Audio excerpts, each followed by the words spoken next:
temperatures around the nation. Look at that. New York City got up to 102 degrees. Factor in the humidity. We call this the maximum heat index, the combination of high heat and high humidity. And it feels like, or it felt like, 112 today in D.C. Philly came in exactly that way too. That is the actual feel-like temperature on this Thursday afternoon. New York City, 111 is what it felt like with that high dew point. In New York, New Jersey, same thing. Even up to Rhode Island and Warwick, 108 is what it felt like today. In Boston, it didn't do much better. It came in with feeling like 106 this afternoon. So this is a tremendously intense heat event and dangerous for people to not take seriously enough. Look at all of these heat advisories, alerts, and warnings out there.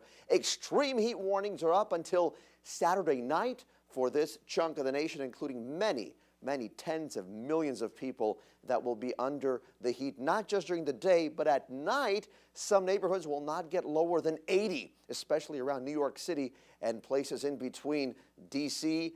and the Big Apple. So we are tracking that heat and that high humidity, and the air conditioning will no doubt be helpful, but problematic if it goes out in a power outage. We are looking at temperatures that are much more comfortable, closer to home.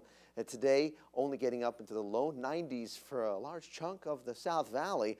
Tonight will probably be a little bit milder than last night, but not too shabby at all. Maybe down to the upper 50s or the low to perhaps locally mid-60s, if you can say that. Over the Friday time frame, looks like we'll add up maybe a little bit to our high compared to what it did today. Along the 99, obviously the desert will come in ever so slightly higher towards Ridgecrest. The KRV could be up to around 90, and 80 is possible for our friends watching us this evening from Tehachapi. And then it looks like the temperatures will continue to slowly but surely climb heading into the 4th of July. Let's take a look at that outlook and what we are expecting next. Gradual warmth builds, still below average locally. 4th of July forecast temperatures higher, deserts back to the hundreds you go. Nothing out of the norm for July, that is. Next week still looks sunny and dry, but the heat may go even higher, especially as we head into about 6, 7, or 8 days from now. Let's take a look at that latest 7-day, and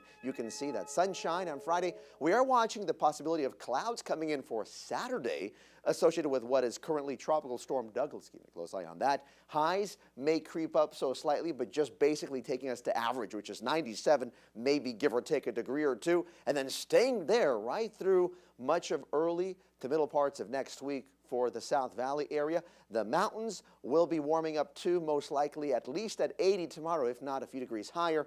By the weekend, looks like it'll be a good chance at those mid-80s coming back with some clouds on Saturday and maybe some leftover cloudiness on Sunday too. And then it looks like the sunshine returns from Monday. Temperatures stay right where they're at. The KRV, breezy and sunny, and it looks like the highs will range into the mid-90s by this weekend. It looks like they will stay right there into most of the early to middle parts of next week, and the desert will win as far as the temperatures go. Right now, it looks like Friday will be just shy of 100, but by this weekend, the numbers ramp up, and by next week, could it be possibly 104, 105, 106, or maybe even 107 a week from today?